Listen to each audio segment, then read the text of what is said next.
Wasn't a good performance.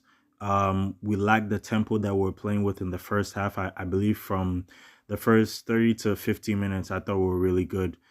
And then it just really went down. Fatigue started hitting us. You could see the players started making mistakes, and then Leeds came back with a 2-2 comeback. And that is my problem with this City team is our squad is not deep enough to, you know, sub players in or bring in players. We used to have impact subs, but now we've sold a lot of those impact subs to other clubs, and now usually before we could bring someone like Leroy Sané or Ferran Torres, or we could even bring someone like a Raheem Sterling when the game is getting tight and when, let's say, the opposition is really making us not allowing us to have open space to utilize or to even score a goal.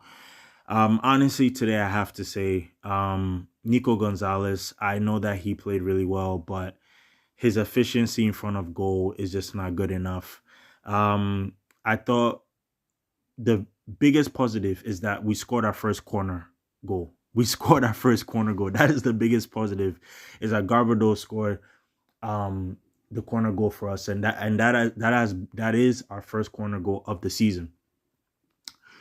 The thing that I hate the most, especially with this City team, is that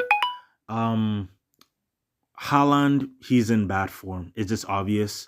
I think we should try to experiment. I think we should try to bring some of the academy players to bring in new faces into the team, get some energy going. I believe if we got Divine Mukasa and maybe play Haaland as a 2 with him, would have a lot more creativity, especially on the final third. And also, it will kind of relieve some of the pressure from Haaland from creating and also having to be the lone striker. And I just feel like today, he wasn't that Haaland that I know of. I think he's fatigued. He's tired. You could feel that. The first touch was poor at times. At times he rushes the shot. Not a lot of composure in him. It was just really, really bad.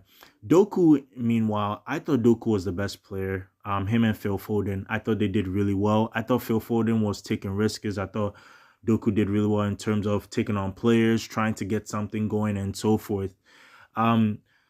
When Cherky came in, it brought in a new electricity. He brought in speed of play. He brought in one-touch passing, simple play, off-the-ball movement. I was really, really excited with what Cherky brought into the pitch, especially with his ability to also try to take on a defender 1v1. I thought he did really well in that. And that's what actually created that Foden goal, that third goal that actually helped us to win the game. So, yeah.